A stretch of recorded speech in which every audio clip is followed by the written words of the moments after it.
Hello, everyone, and welcome to the Geeking Out podcast. I'm the Athletic Geek, and I am joined by one of my favorite people on YouTube and part of the YouTube wrestling community. Somebody I've learned a lot from and gotten a lot of new perspective on things that I've loved from. Joseph Montecillo. Joseph, thank you for agreeing to do this. Thanks for having me. I'm always kind of surprised when people invite me to do podcasts because I've never considered myself particularly interesting for any length of time. So it's always strange to me when people want to hear like unfiltered, unwritten thoughts from me. Well, I'm just more in. Well, we'll get into it. I've learned so much about the King's Road style of wrestling from you, and I've just lately, especially with everything that's going on in the world, I've been just discovering new people. A few weeks ago, I had Bahu FMW, who I discovered his content with about FMW, and then was we both have share a love for Daniel Brian Danielson, and just gotten The GOAT! the goat. um, and the series, and there's just so much I want to talk about. And then just in setting up everything, I found out that you're an author, you're a comedian, and just feel like we have as Conrad would say, Conrad Thompson would say, we got a lot of meat on the bone here. So we'll just gonna get right into it. When did you start, or when did you become a fan of pro wrestling? That was in 2006. There is a very famous TV segment between Edge and Lita that a few people might have heard of. I was browsing the channels. I saw that on TV, and I was like, well, this is going to be the rest of my life now. I just saw that, and I was like, yes, absolutely dedicating decades of my time and mental thought towards this. Whatever this is, you have me. Yeah.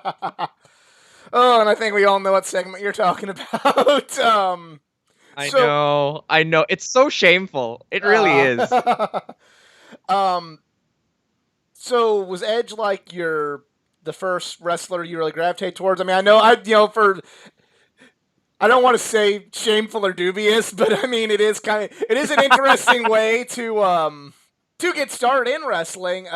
So did Edge or Ric Flair or Lita become a favorite, or when you saw the actual wrestling product itself after that, who did you gravitate towards?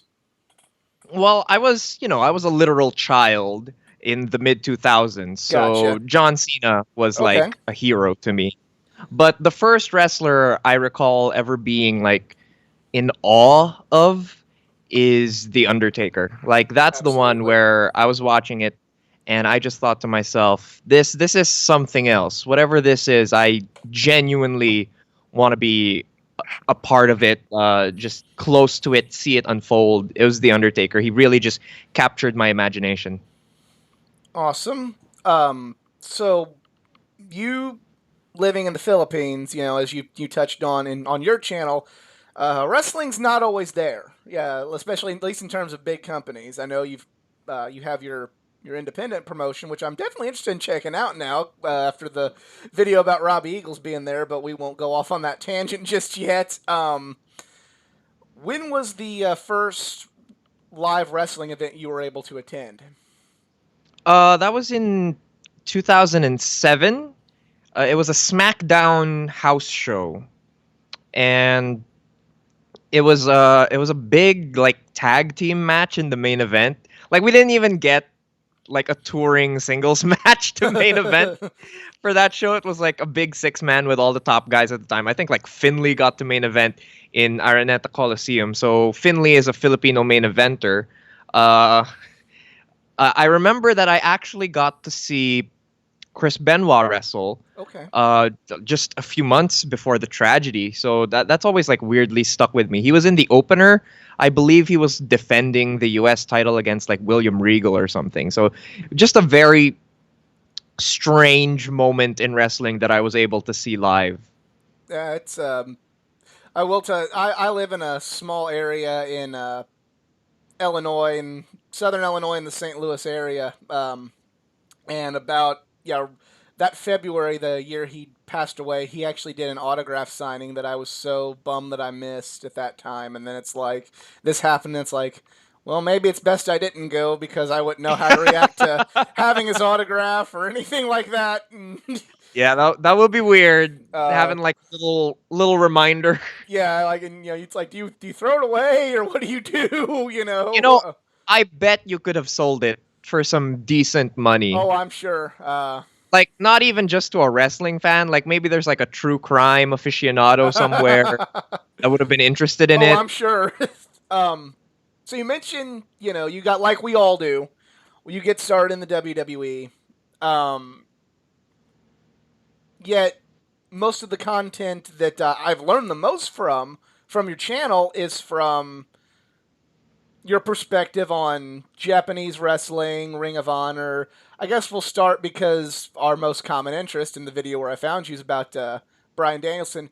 When did you discover ROH and what drew you to Ring of Honor? It was around 2009 that I discovered ROH. I genuinely can't remember the direct reason or way that I found it. I guess I must have been Googling CM Punk maybe because he was main Okay. eventing around that time.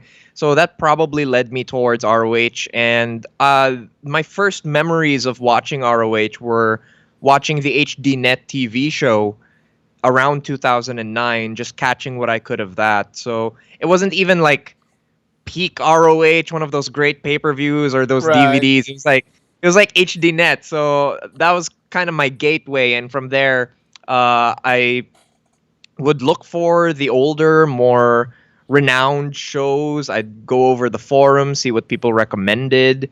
There was a specific forum at the time. I forget what it's called. It's like ROH World or something, Yeah. and they had like a project where it was top 100 ROH matches of all time or best ROH shows ever, and I just go through the list, see what looked interesting, and I just pick random shows from all throughout the history, mostly stuff from like post 2006, and that's how I really got into it.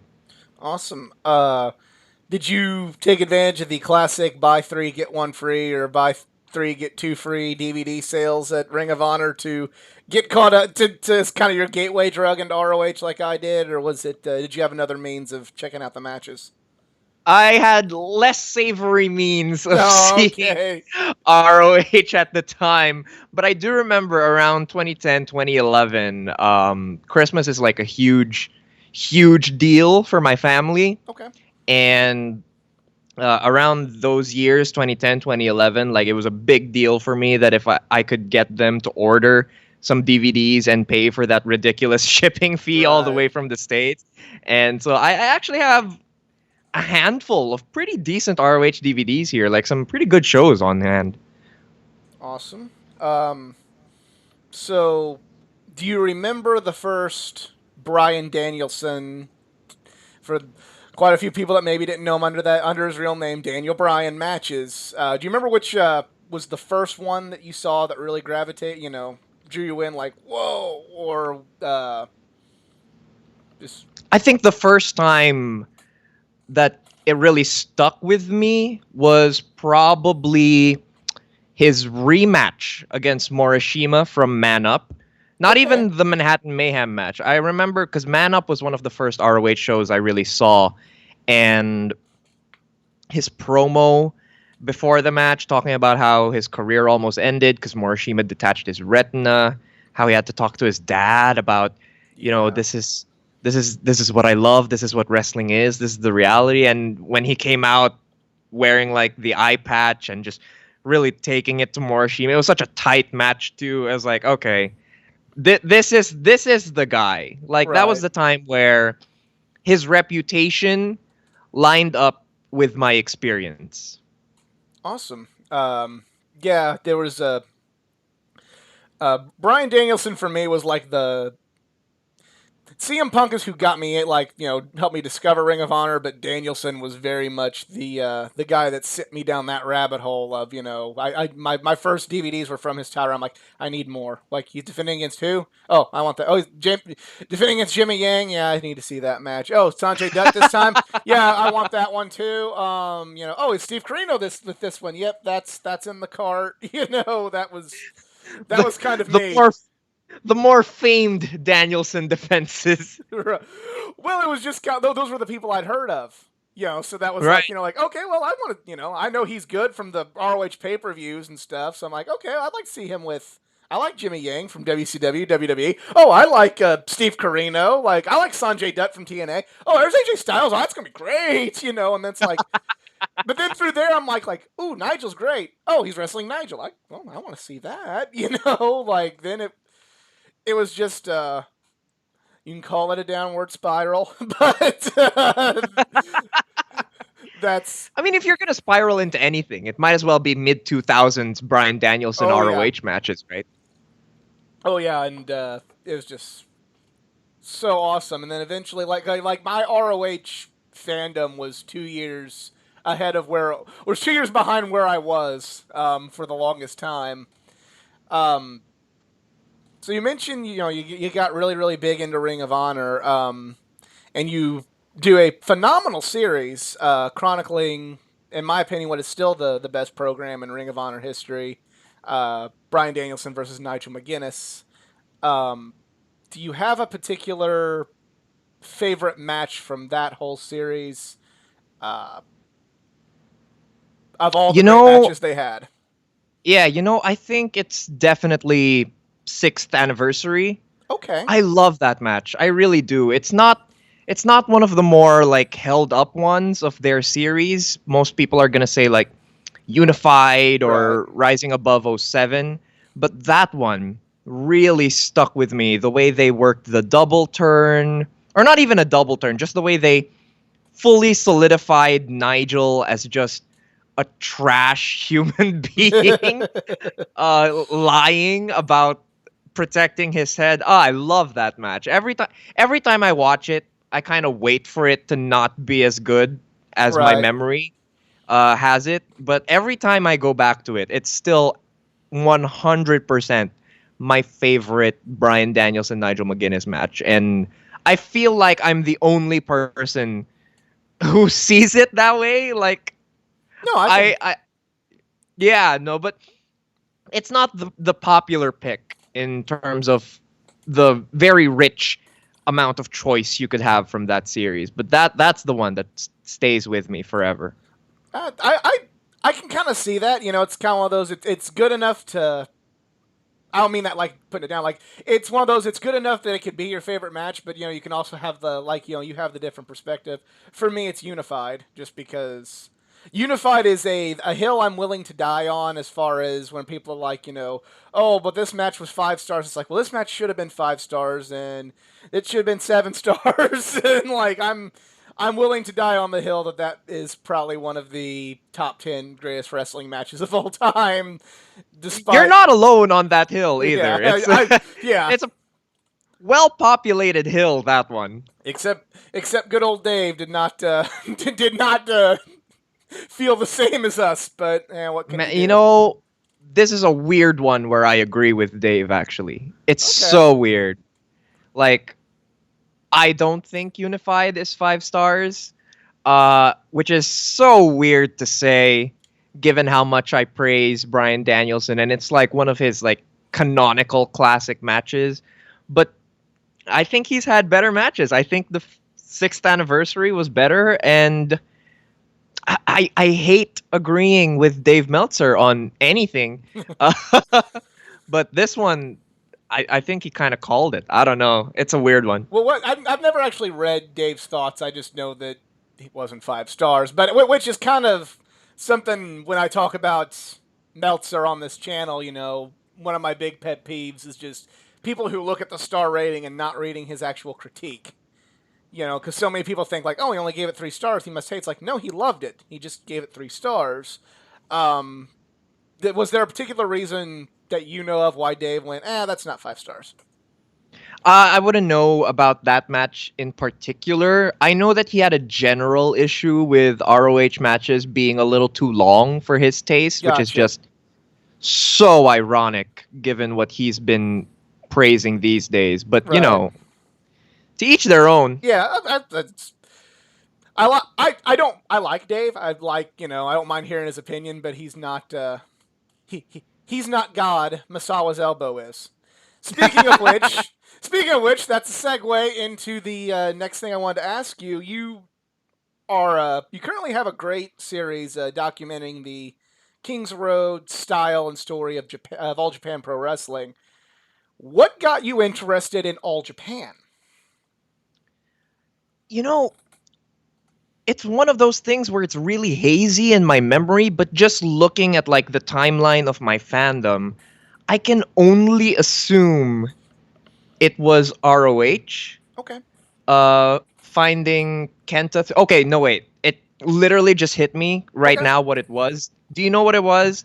It No. was Truth Slayer on YouTube. Oh, okay. I remember Truth Slayer. Yes, Yeah, yeah. absolutely. He was the critic to me in the mid 2000s. His word was like, "Oh, gospel. I have to see what he likes." And he did a review of a Holy Demon Army compilation, Okay. and he used to list the matches with his star ratings in the description. And when I opened that description, it was just like raining stars. It was like so many 5-star matches. I was like, okay, I gotta see one of these. Whichever one, any of these like dozen 5-star matches he listed, I'm gonna go out of my way to see it.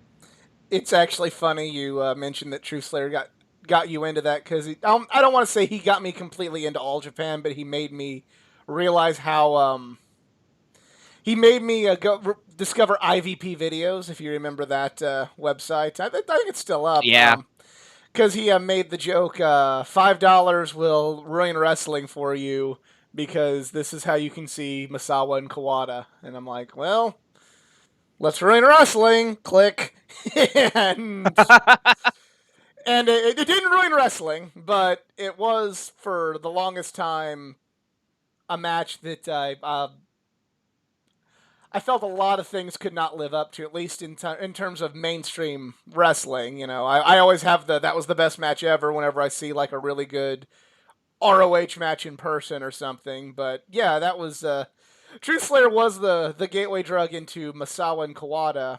Um, so did you just look online for all these matches, or did you buy the DVDs like that, or for I'm always weary about finding the matches online because you never know how long they're going to be up for.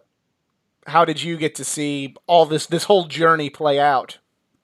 I'm 80% sure that the video I saw in '09 is still up on YouTube somewhere. Like, I'm pretty sure that it still is. It was June 9th, 95. That big tag match, and that was the first one I saw. Back then, there was a 10-minute limit on YouTube videos, so it was in parts: Right. part one, part two, part three, part four. And I sat through it, and I was like, okay, this is something else. Whatever this is, it's clearly not the wrestling I'm used to, but something is going on here that's special, and I just kept looking for it from there. It's you know you I I like to consider myself someone who sees the nuances in wrestling. I'm not saying that like to be cocky or nothing like that, but there's a lot of things that I see, like especially in storytelling that's going on that I mentioned on my show, and people are like, "Whoa, I didn't see it that way." You are on a completely different level, especially with the All Japan Pro Wrestling stuff. Did you just pick up on all these nuances, in the Jumbo Misawa feud, and all this stuff in your Walking the Kings Road series? Are you just picking that up through the stories being told in the ring, or are you researching this with people who were experiencing All Japan at the time?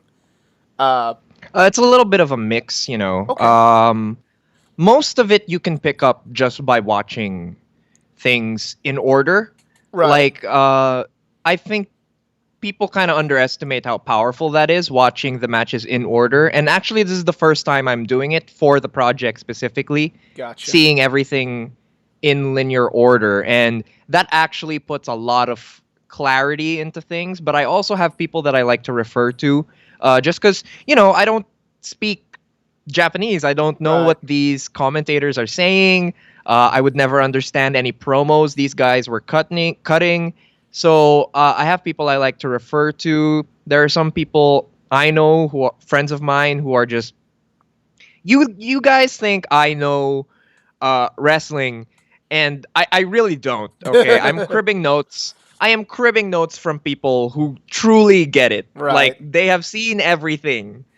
Like I have friends who just their depth of knowledge and understanding of wrestling is beyond anything I could imagine. And I am just sitting there picking their brains Right. and putting it on a much more visible platform. So I end up getting all the credit.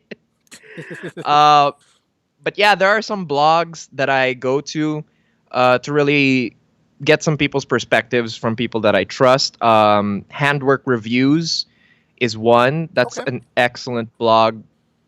He occasionally, his name is Simon. He occasionally covers All Japan. He's fallen out of the habit recently because he's focusing on stuff in the 2010s.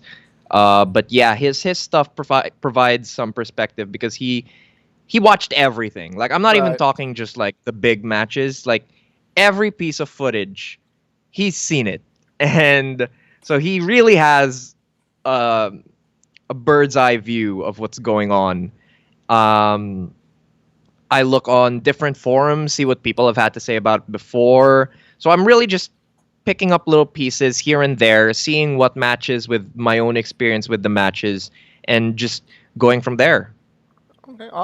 Awesome. The one thing that you've kind of helped me see, and at least by putting this on the platform you did, is I kind of see the heel face dynamics more in All Japan. Usually, I just kind of assumed, oh, well, it's there's an American in that match. It's obvious he's the heel, but you point out like the subtle nuances of like, oh, in this match, the American was acting a little bit more honorable than you would think. So it's like certain things like that. I'm like, oh, I didn't think about that. And for the longest time, I just thought like, well, it's Saruda's the guy, so he's not the heel. And then I'm watching this whole thing. I'm like, oh, Saruda is kind of being the heel. So It's I it's really flexible actually. Like depending on uh where they're wrestling or how the crowd is reacting or who they want to highlight, it kind of goes back and forth. Like for example with the Jumbo versus Misawa feud, right? It's kind of ingrained into us uh people living outside of Japan that uh traditionally Jumbo's probably the heel, right? He's right, the guy on top, so he's the obstacle that you kind of have to take down. You have to overcome Jumbo. But there were points where it felt like, man, I feel bad for Jumbo. You know, yeah, he's worked for decades to get to this point, and some kid just gets to take a mask off and thinks he can take his spot. It's like, right, crush him, Jumbo. Destroy him. Please do. So, yeah, it's really flexible. Like, even within the same year, like with a span of like different weeks in different venues, you could have varying babyface heel dynamics. Like Akira Taue was really flexible in 1990. He was either like a douchey bully or a really sympathetic babyface. So it's really complicated, and I'm expecting it to stay that way. Because I'm really trying to stick to seeing all of these in order. Like right. I haven't rewatched some of my favorites that happened later in the decade, so I have a feeling that that kind of gray morality, that kind of flexibility in who's the face and who's the heel, I think it's going to stick around. And I think it's also one of the reasons people really like All Japan is because you can pick up the story and then you'll find someone that you gravitate to, Right. and you'll be perfectly justified in selecting that person more often than not. I I can kind of similarly compare it to New Japan in recent years. Do you follow New Japan or? Yeah. Yep. Okay. At the time of this recording, the G1 is starting, so that's probably what I'm going to do as soon as we're finished. Is watch that. Yeah. So, Me too. I was able to catch the first hour before we started no, recording. no, no spoilers. No Yeah. spoilers. Haven't seen it yet. Yeah. I won't tell you. um, but you kind of mentioned how everything was very fluid. Depending on who's on top. It's kind of like I kind of compare it to like maybe Jumbo's situation, similar to an Okada situation where Okada wrestling Naito in during his 2 year long title reign or close to 2 year long title reign. Um, he when he wrestled Naito in the Dome, obviously he's the heel. When he wrestled, Right. you know, Tanahashi, a I believe it was at Sakura Genesis, maybe not Sakura Genesis, but right before he lost the belt to Omega, obviously the it's Tanahashi and he's getting ready to have his record broken, so Okada's the heel. But then when Okada's wrestling ZSJ, Okada's obviously the babyface in that one. It's ZSJ, it's this snarky British gaijin, coming in to take the title for Suzuki-gun. It's so I kind of feel like that's a good trope in Japanese pro wrestling that kind of started out of All Japan that I'm picking up on now. Or you think that's a fair statement? Or I think that um, whoever is the top guy in any Japanese company is sort of expected to play this kind of very flexible moral code where they can be either heel or babyface. Like you could see it in someone like Jumbo in the early 90s, where if he was wrestling any of the Gaijin in Hansen or Gordy or Williams, he was obviously the babyface, but because he's the top native and he's putting down the younger generations in Super Generation Army like Misawa, then he'd become the heel. So you're kind of really expected to fill all roles just because you're the guy that everyone has to take down. So right. it's really based on that kind of tradition. Awesome. Yeah, it's something I really like, and it's something I wish would happen. I mean, you kind of maybe see it a little bit in AEW, but something that I really would kind of like in to see more here in the United States with wrestling. Because everybody's just kind of. I guess maybe we're just not the audience for that, but I feel like it could work. I feel like it has worked, and I think it has happened. But some people just don't want to put it in that same like realm Right. of wrestling. And you know who did it? I think better than anyone was John Cena. Really. I think he pulled off that kind of balance extremely well, where he could be the very obvious babyface that WWE wanted him to be, but he could also skirt that line of being just enough of a big company man obstacle that he could be the heel for the favorite. So I think that's why something like Money in the Bank 2011 works so well, is because John Cena had such an incredible understanding of what he could be and could represent to the audience without ever really betraying his own character. And I think that if you go back to really see John Cena's run at the top, I think he fulfills that role in a very similar way and with similarly excellent results. I'll have to. Once again, you're giving me a new perspective on stuff because I know, like at One Night Stand, I mean Cena. Whenever when they finally when he finally realized, like, okay, they're not going to cheer me. They threw my shirt and my hat back. Like he really embraced the heel role against RVD in that match. Um, I mean, I loved Money in the Bank. I'll have to go back and rewatch that just to kind of see the nuances of Cena in that match. I think again, I guess it all just kind of comes back to Daniel Bryan with the two of us. I definitely felt that way in the Daniel Bryan match, where he wrestles a clean match, but just kind of a little more of a jerk about stuff because he's wrestling the man of the people Yep. who is most like the people, unlike John Cena, who's bigger than life. Nobody can be John Cena. But if we work hard, we could maybe be Daniel Bryan. So the crowd kind of, for the most part, especially with Brian being in a babyface role this time, looked at Cena like, "What's this guy doing? He's hurting our guy." So yeah, it's definitely I know in my younger years, I was on the "We Hate Cena train, and while he's Oh not, no, I had my Cena hating years too, man. 2007 was rough for me. I oh really wanted I really wanted Shawn Michaels to beat him at WrestleMania 23, oh but Sean's like, Sean's my all-time favorite. So yeah, you have oh no really? idea. Yeah, Sean is I mean, I could put a top 10 of everybody I'm connected to, but like Sean was the what you saw with Edge. That was Sean jumping off a ladder for me. So Okay, yeah. whenever I was in '94, it was like, oh, that guy jumped off a ladder. Oh, he lost. That's not fair. I like the guy that jumped off the ladder. So that's what I said.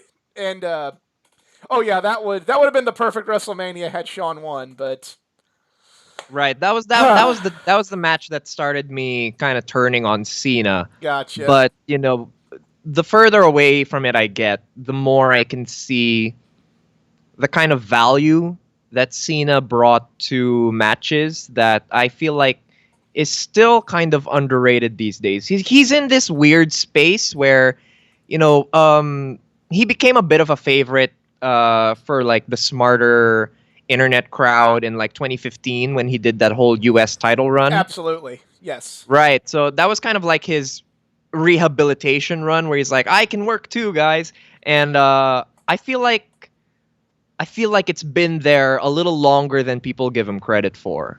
And I really think that people who go back to see his run at the top of the WWE through the 2000s, you'll see that everything I've ever mentioned about being an ace in Japan, the best qualities of Jumbo, or soon to be Misawa as I'm entering his title reign, you're going to see it in Cena. I really do believe that. I can, especially from that like '06 '07 run, I definitely kind of see what you're saying. Where, yeah, because I mean, you look at all like when he's wrestling Umaga, obviously he in the Great Khali, he's and Randy Orton, he's clearly the babyface, but you're not going to get cheered against Shawn Michaels. Because Shawn's a legend. And you probably shouldn't work that way. Even though they kind of tried to make Shawn the heel in that whole program, I just didn't think that worked. But hey, but then like later on, he wrestled like Bobby Lashley, and despite Lashley being bigger than him and probably having more of a presence to be like a monster for Cena to overcome, Cena still didn't really work babyface in that match because everybody's all like, "Oh, this is Bobby Lashley." This is the guy that shaved Vince's head and got the short end of the stick and lost his title from another brand. So yeah, I'm kind of seeing that a little bit more now that you mention it. So definitely, I really want to go back one day to see that run again from like '06 to '07 when he held the belt for like a year. Because I right, feel like that's kind of like his that was the year where he went from just the top guy in the WWE to like a genuine one of the best wrestlers in the world guy. right, Like I think his output in that year during that reign started to really match the position that he was in. absolutely. I know for me personally, like '07, '08, that was kind of the peak of my fuck John Cena fandom. Hmm. And then about 2010 was my, well, he's not my favorite, but I respect him. And then about 2014, 2015 was when I'm like, okay, if he's not if he's not the guy all the time, I like him. And now, like, anytime they're like, oh, who should this guy wrestle? Oh, well, for WrestleMania, well, Cena'd be great, like, just let him go Cena. That'd be awesome. You know what it was for me that got me turned around on John Cena was around 2011. I was part of a forum called puroresu.tv. Have you ever heard of it? I have not.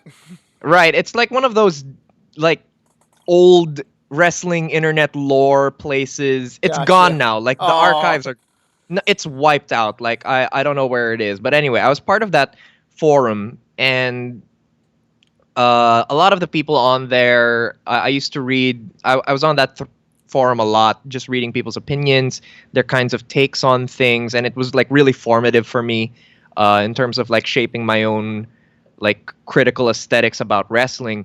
And one of the admins of that forum posted a YouTube video that, again, gone, just wiped off the face of the earth. It was a video called "Is John Cena a Great Worker?" And it very similar in structure to stuff that I do on my own channel. I think it was like really instructive in its own way, where I could see like, oh, this is how some people discuss wrestling and use YouTube as a way to do it. And he basically just went point for point about, no, yeah, John Cena's a really great wrestler, guys. You're underestimating him. He pointed out that Cena has a lot of great matches, even at that time in 2011, before Punk. He had a lot of great matches. He pointed out that Cena sells really well when it's called upon him to do so. He Right. had a really great limb selling match against Rey Mysterio that year. And it was just such a fascinating video. It was laid out so well, so articulately, that it just kind of swayed me, where I was like, huh, maybe I've been missing something. And the more I watched John Cena, the more it like the more it became clear to me that like, yeah, no, there's something here. This isn't just someone being put in the spotlight. There's like once in a lifetime talent in this person. Right. And a lot of people, just because WWE is horrible at booking any person, like they just can't book anyone. Right.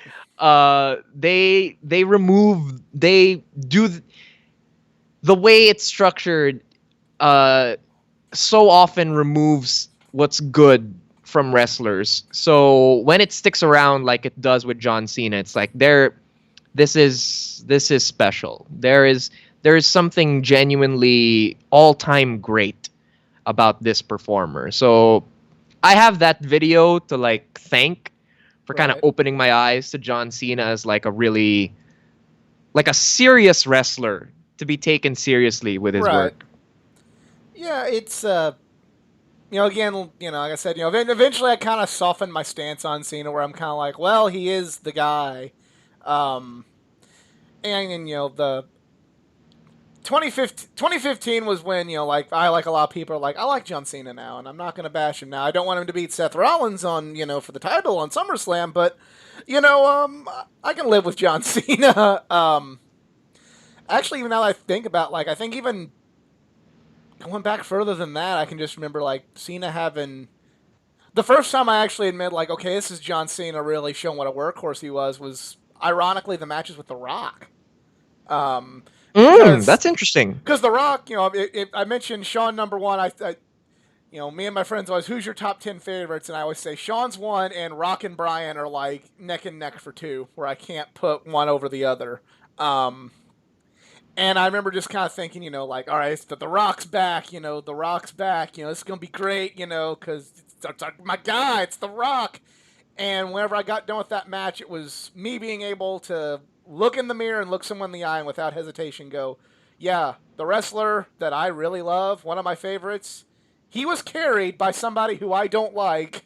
So I guess that was maybe where I was able to kind of go, maybe I'll back off on the Cena hating a little bit more. Maybe I'll not just go into a John Cena match going, well, fuck John Cena now. Those um, moments are always so interesting to me. Like as both a critic and a fan, those kind of moments where like um a perception or an illusion is kind of shattered for right, people.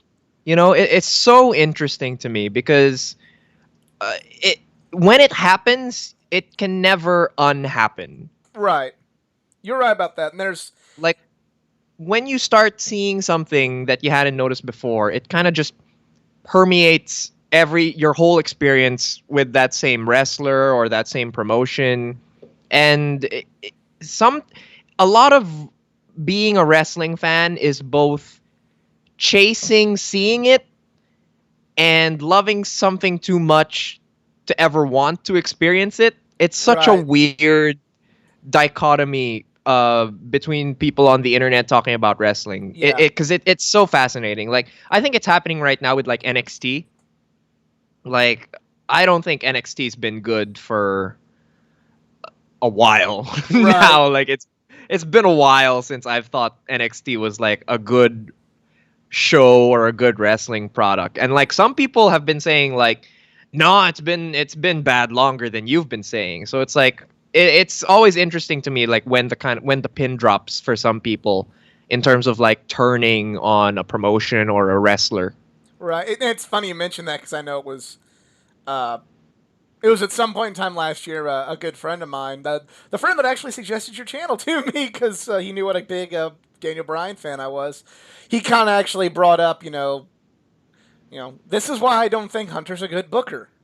And then kind of like, yeah, you're kind of right because I remember just, I didn't think NXT was perfect. I didn't think Triple H was perfect, but I'm just kind of was in that camp of, well, I'll take Hunter on the main roster any day. At least then it won't. At least then people with potential won't be squandered, and they're like, okay, that's fine, but like, if you compare how Hunter books to how Gato books, he's really not that great. You know what I mean? Yeah, yeah. And but we touched on this. You mentioned this, the whole illusion, and shattering illusions. I talk wrestling with so many different people, with so many different opinions. I have AEW people. I have people that are kind of fluid. I'd like to consider myself fluid in my fandom, but I'm sure somebody else who talks to me might have a different opinion on how I feel. But I know people who were complete AEW only, New Japan only, WWE only. AEW sucks because it's not WWE. AEW sucks because it's not New Japan. New Japan sucks because it ain't American. Everything, you know, WWE sucks because it's not whatever. Everybody has all these different opinions, and everybody, and I'm sure I'm guilty of it too. I'm not gonna act like I'm holier than thou. When they like love or hate something, you're holding so tight to it, like, no, no, no, you're wrong, Hey, I think this Hmm. guy's, like one of the I have with my multiple friends of mine, like, I'm a big Cody Rhodes fan. I think he's one of the best baby faces in the world, and I think he's not as bad of a worker as a lot of people have, and like that's something I'm really willing to argue about. And then there's multiple friends of mine that are like, no, he's not that good. He's terrible. He failed in the big he failed in the big time, so he had to start his own, and he Oh rode man. and he rode the coattails of everybody, and he or he's just a failure, and he's got no talent, and he was at his best when he was Stardust because Vince McMahon knew he was, all these different opinions about Cody, and it's just kind of like one of those, you mentioned when the illusion is shattered, but there's some people I don't think the illusion will ever shatter for them, Oh because no, they're so that's tied to like, absolutely I don't true. like this, I don't like this, I don't like this, Yep. so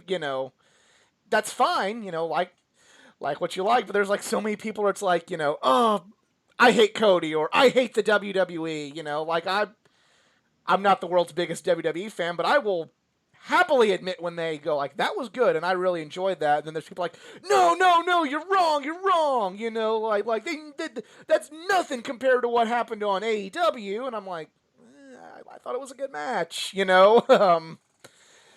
I Eh, believe uh the best value, I guess if you could call it that any wrestling fan should have is curiosity.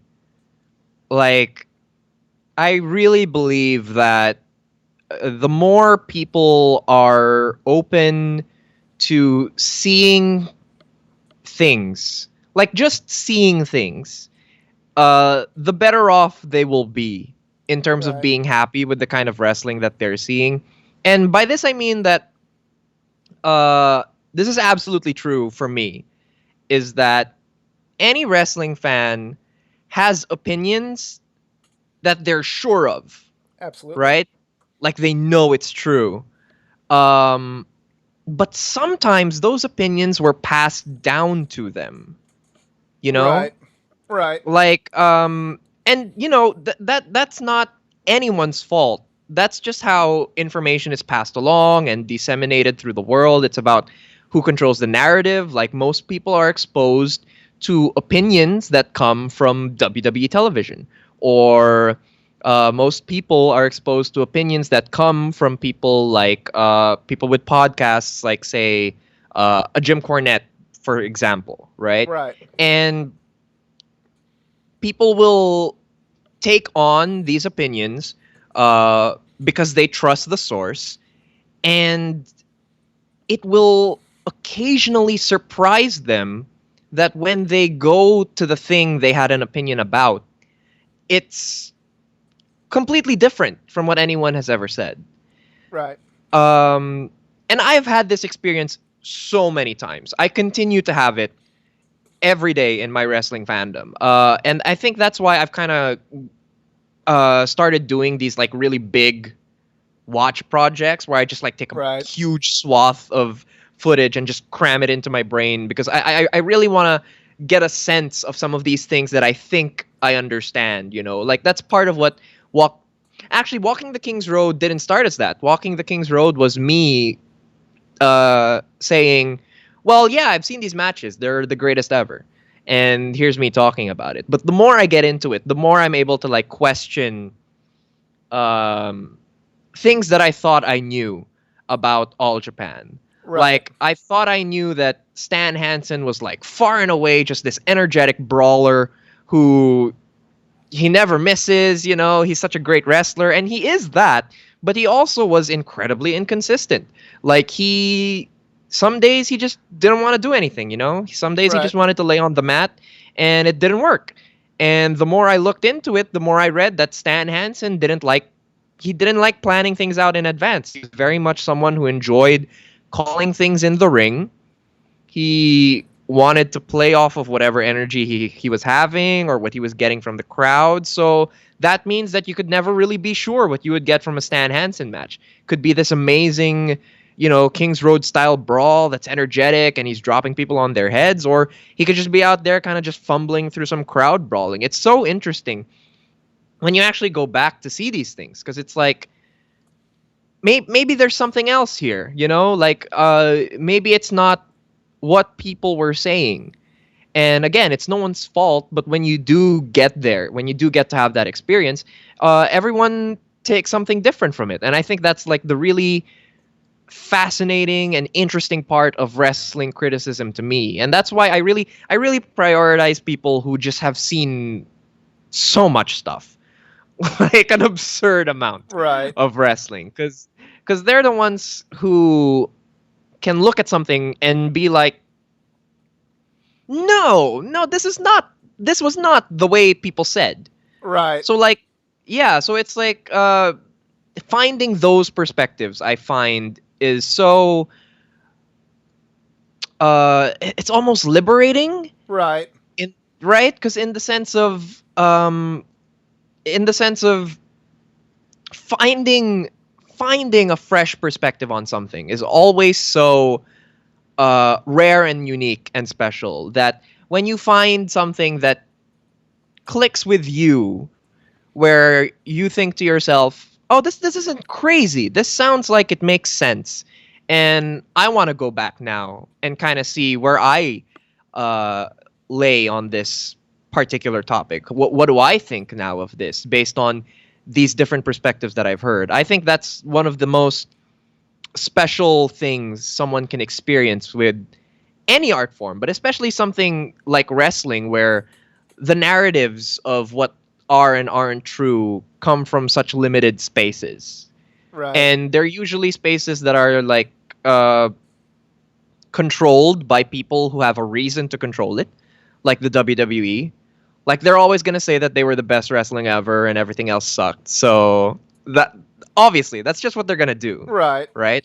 Or something like say Dave Meltzer, right? He is one of the primary tastemakers of wrestling history. Absolutely. Like, no matter what we do, so much of what we consider to be good or great wrestling is directly tied into stuff that he liked.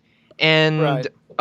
trying to find things outside of that narrative is very, very important, especially when you consider that, something like lucha libre is something that Dave didn't talk a lot about, when he was kind of building his reputation. He would watch lucha shows live. I know that for sure. Like, he attended shows in Mexico, he went there, but it's not something he dedicated his time to. So if you want to look for people who are talking about historic lucha libre, you have to look outside of those circles, and you find people like Cubs fan on Twitter who just is purely dedicated to discussing lucha past and present, and you just find new things that just continue to shift and change your perception of what wrestling is, what it could be. It's such a great journey. Like, I Absolutely. think, and yeah, like, I think anyone that's decided to place their time on recording their thoughts on wrestling, whether it's via a podcast, just tweeting something, or like the things I do where I write my reviews on my blog, I do the videos on the channel. I think that it is the least you can ask of these people is to be curious about what they're seeing and what they're being told.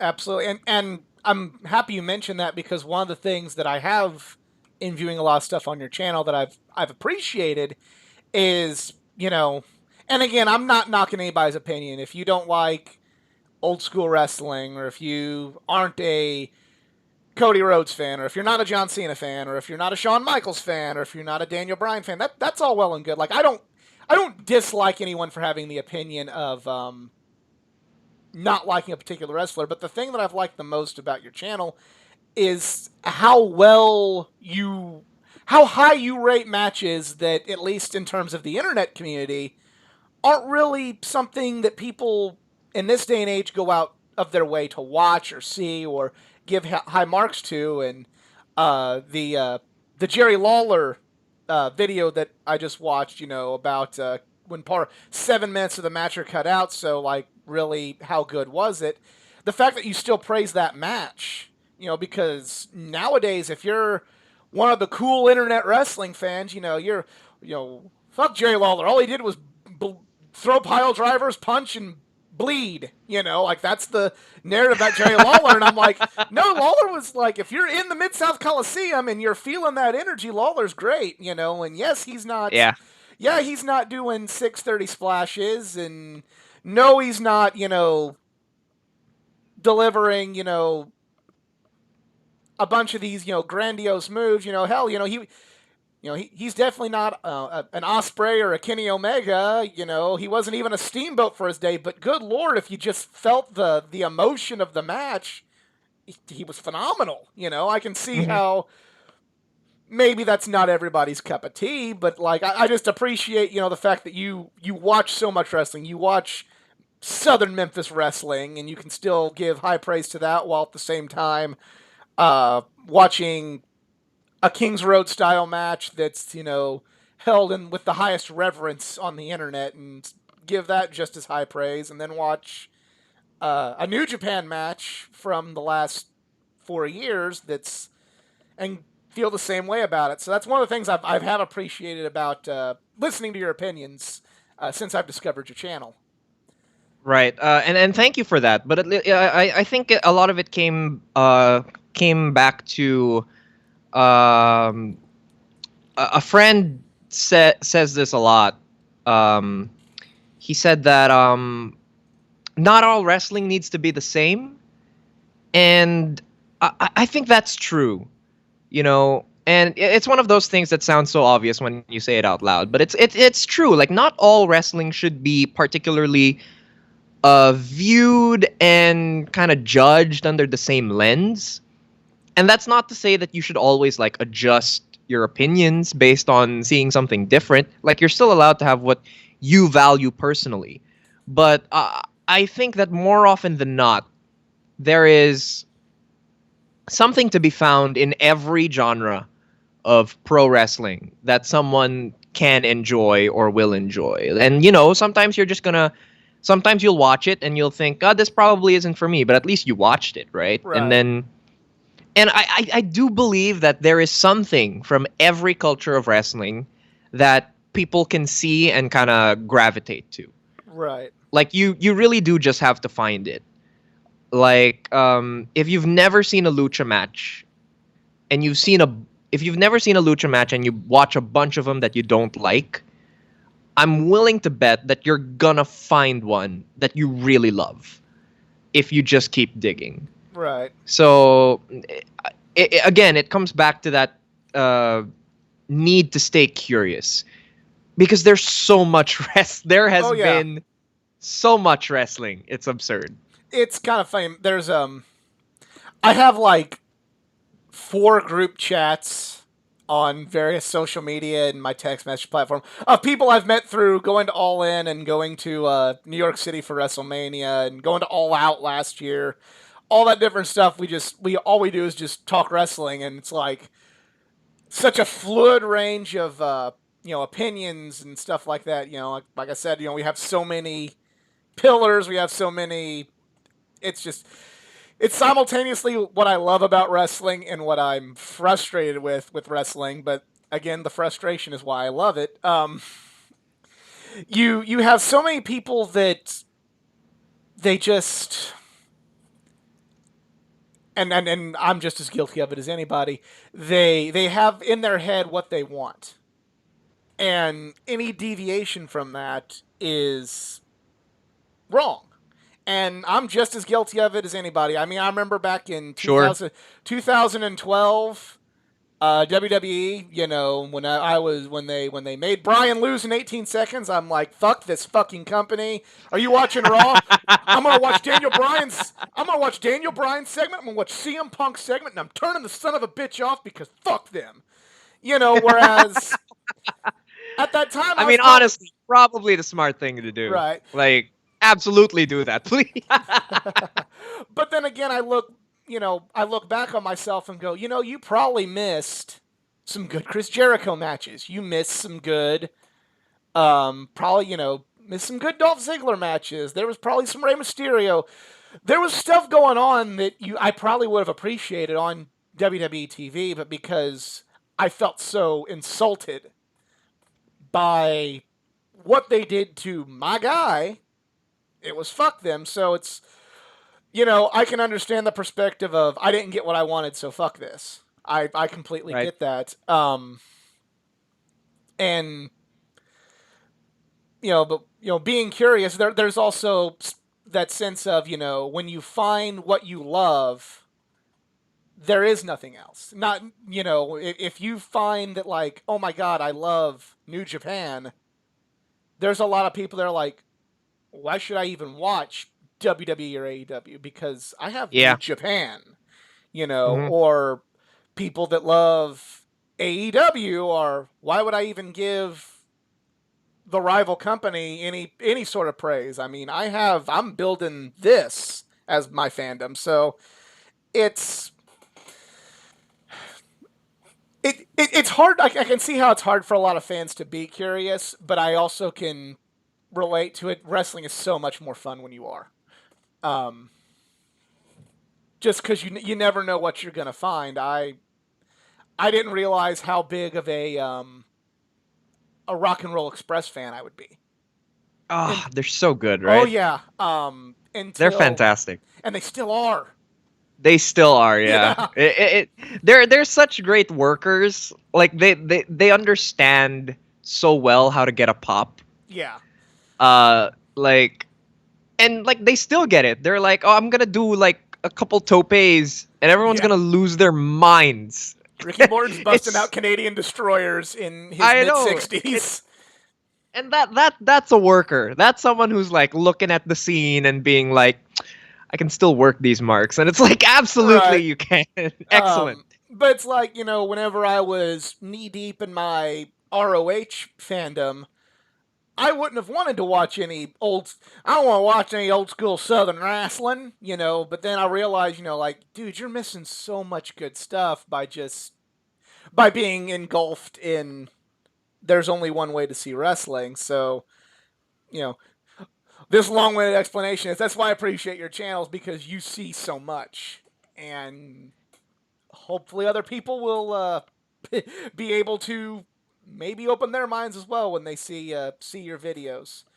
Um, And it's always so tough because it also works in the opposite direction where I'll see people praising something like really hard, like oh this is the best thing, and then I'll go out of my way to see it just because I don't want to miss out on maybe it is the best thing, and then when I do see it, I'm just disappointed.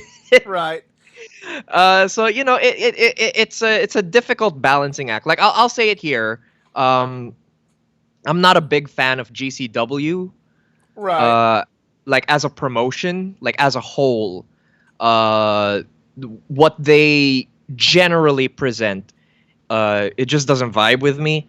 Yeah. But but every now and then, there's like a real gem on one of their cards where it's like, oh man, imagine if I had just like skipped this whole thing, right? Right.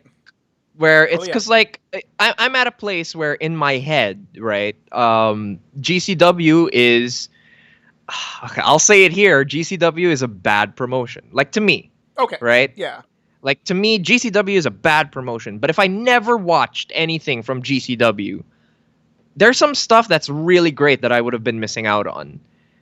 So it's such a weird, difficult balancing act between staying curious, having your own opinions, skipping stuff that you know you won't like. It's so Right. difficult. It's a fine balancing act between keeping an open mind, but then also like don't. If you burn yourself out watching a bunch of stuff you don't like, you're going to just overall hate it. Going back to my Cody Rhodes example. While I think he gets a bad rep for not being, one on the internet for not being, wrestling the quote unquote internet style, I can see where a wrestling fan who's not a big Cody Rhodes fan will go, "Fuck that guy. Why is he the fucking champion? Like seriously, fuck him. Yeah. I don't want to see him, and he's the champion. Well, you know, fuck all this." But it's fandoms are weird, and but Nailed it. yeah. Yeah. Fandoms are weird, and wrestling's one of the weirder ones Oh, where it's just like, it's like comic books, because my channel covers comics, and I have so many people where it's only Marvel, it's only indies, and it's like you have the gall to say, "Oh well, this Superman book was good," and they're like, "That's an outdated character that should have been done away with in the 1960s. What are you talking about?" It's like, wrestling and comics are so tied together, which is why I cover both on the channel. It's mhm. and I bring up comics to segue into you're an author, and I didn't really know much about this. Can you tell us about some of the stuff you've written?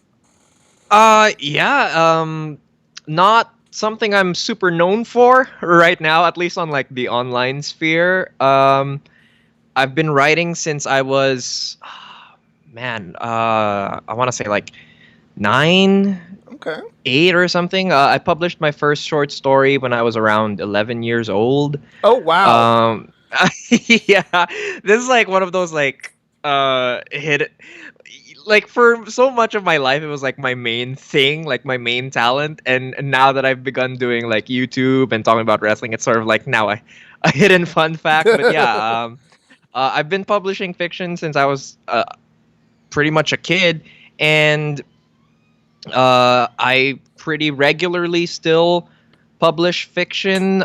Usually I write stuff in the horror fantasy genre. That's kind of my zone, Okay. fiction wise. I actually have something that'll be coming out soon that people will be able to see online when that's out. So I'm very excited for that. But yeah, I've written a bunch of stuff. 2019 was actually a pretty prolific year for me. I think I released like 6 or something like that, 5 or 6 short stories professionally. So yeah, there's a lot of stuff out there with my name on it. If you're interested in like Philippine short fiction. Open mind. Do you have Well, message me if you have links to like where people can read it or purchase it. Let me know. I'll put it in the description box for you. Yeah, sure. A lot of it's like online for free, Okay. and I think some of them are like, I'm not sure. I think some of them are like ebooks you can order on Amazon or something. I don't know if Gotcha. they like expired or something, but at least at one point they were available to be purchased online. Gotcha. What I'm trying, what is what brings out your inspiration to write? Uh, It's always different things. I like dark subject matter when I'm writing. I write a lot of horror. It's there. Usually, it's something like, oh, I'll see like a really good true crime article or something like that. Like when I'm usually in that zone, like watching stuff about true crime or reading a bunch of Stephen King novels. I'm such a rip off artist, dude. Like it's like you know what they say about artists where they're all just stealing. Like I'm like blatantly very much uh molded by the media that I'm consuming. So whatever I'm reading at the time will usually inspire me. If I'm reading a Clive Barker short story, I'll be like, well, I'll write a Clive Barker short story. Or if I'm reading a Stephen King short story, I'll be like, oh, I'll write a Stephen King short story. So whatever I'm reading at the time, if it kind of like sticks with me, usually it's jealousy that'll get me writing. You gotcha. know, it'll be like, why didn't I write this? So I write something that's less good, but just good enough to fool people. It'll be like, now I got a piece, I got a slice of what you had. So it's like it's a competitive thing in me where it's just like I wish I had written this, so I'll just write Right. like a less good version. You're also a stand-up comedian, and I have a few friends that are comedians locally in my area. Um, I'm just tell me what inspired you to be a comedian, and what is the stand-up scene like in the Philippines compared to rural America and Metro St. Louis, kind of the area that I live in. I was watching Donald Glover's special. It's called like Weirdo or something like that. And I had known him. I had listened to his like hip hop music as Childish Gotcha. Gambino. I watched him on Community, and it was like, well, at the time, I was like, well, I like hip hop. I like writing. I guess I'll just do stand up too now. Right. It was just like, well, he can do it. I can do it too. It was that same competitive thing where it was like, I want a slice of what this person is doing. So I was just like, okay, I can, I'll tell jokes. I'll speak in front of people. And so I just kind of looked for an open mic, and it just kind of went from there. Do you have any of your sets on YouTube or anything for us to consume for those who are curious? They they're in there. They're in the channel. They're Okay. buried a little deep, but they're not like privated or anything. If you scroll down far enough, you're gonna see it. Okay. Awesome. What? And again, like I'm definitely not as I love stand up comedy, but like I'm not as I'm not the connoisseur where I feel like I have intelligent questions with this as much as I do Sure, wrestling. Uh, me what? too. Absolutely the same. What do you, how would you describe your comedic style? Um, do you vary? Is it real life experience? Is it observational? Is it over the top, grandiose stuff? How would you describe your style? Um, well, just based on like people who are popular right now, I guess you could say stylistically, I would take from people like John Mulaney. Like if you've ever Okay, seen any of I yeah, if love you've John ever seen any Mulaney. of his specials, it's that same general vibe. Um, I'm very much uh, when I am doing comedy, I'm very much about the joke, like joke structure. I'm horrible at crowd work. Don't ask me to improvise anything. So it's very much tied into like what I've been doing all my life. It's very much about the writing for me. So just finding interesting ways to say things. That's kind of what I've always wanted to like achieve with my stand up. Awesome. Yeah. Well, you mentioned John Mulaney. I am a big John Mulaney fan. So, Discovering him was like, okay, yeah, this is what I'm going for. um, yeah. Wow, we've covered a lot of ground. Is anything you'd like to plug for your channel? You know, anything that really any. I don't want to say plug. I guess this is my last question. Is what have you found the most rewarding? I guess I should have worded it for in your time on YouTube. um, I've met some really cool people because of what I've been doing on YouTube. I mentioned earlier that I have these friends who really shape the way I think, and they are some excellent writers and bloggers that not a lot of people are reading. So I was able to meet them because of YouTube, because I reached out and said, "Hey, check out this video. You guys helped inspire it." So I was able to be shoved into a friend group that has existed years before me, and that's been really rewarding. I've been able to meet people in the industry, even via the internet. I was lucky enough to have a bunch of those wrestlers on my Daniel Bryan video. Oh yeah, Yep. I was just getting ready to. I almost forgot about that. I mean, you had like kind of the who's who. You had Chris Hero. You had Eric Stevens. You had Robbie Eagles.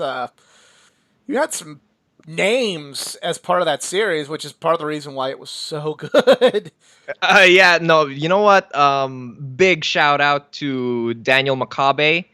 He did a lot of the legwork in terms of just networking me and bringing people who matter Awesome. into my sphere. So thank you, Daniel Makabe. He is also an excellent wrestler, and you know, anyone wanting to see Daniel Makabe, his matches, a lot of his matches are like free on YouTube, so you have no excuse. You have to watch it. But yeah, I've been able to meet people who I've been a fan of and respect so much, and just kind of just talk wrestling with them, which is insanely cool to me. Like I've met people like Chris Hero, like Daniel Makabe, uh, Kevin Koo, Dominic Guarini, Eddie Kingston, uh, Mafu knows I exist, which is so weird, you know. Like I was like 10 watching Botchamania, and he knows I exist. So it's Nice. so weird. So yeah, definitely that's been part of it. Creating just this sort of like little community around myself, from people who watch the videos, who read the blog, just the regular viewers and readers. That's been fun too.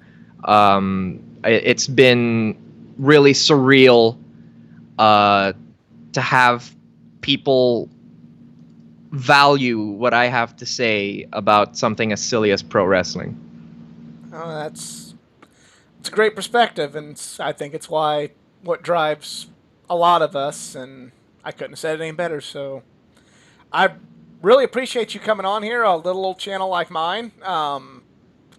Great to talk wrestling with you because this is the whole reason I started this was just to share my share the love of something so crazy yet so wonderful with people from all over the world. So much so that it's early in the morning my time when we're doing this interview.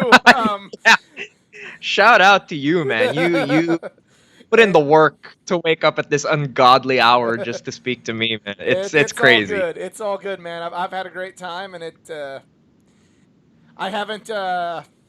It hasn't felt like I'm up early because it's just been such a great conversation. Now, because I overshot myself on looking at my notes earlier. Now, if you'd like to plug anything for some people that maybe haven't discovered you yet, but somehow discovered my channel, feel free to go ahead and do it. Yeah, just check me out on YouTube. It's Joseph Montecillo. I cover All Japan in the 90s. I do monthly match roundups where I talk about some of the more notable matches every month. I do videos on independent wrestling and lucha libre and anything that catches my fancy and won't get my channel stricken down by copyright notices. That's why you won't see a lot of WWE and New Japan videos on there. But Yeah. I talk about the wrestling I love. I talk about the wrestling I hate. Check it out. Maybe you'll agree. Maybe you won't. I'll just be happy to have you around. So Awesome. And thank you. you have any people want to support you? Anything? Patreon? Anything like that? Oh, well, yeah, if you guys feel inclined to do so, I honestly don't understand why. uh, Check me out. I'm at kofi.com/Joseph Montecillo.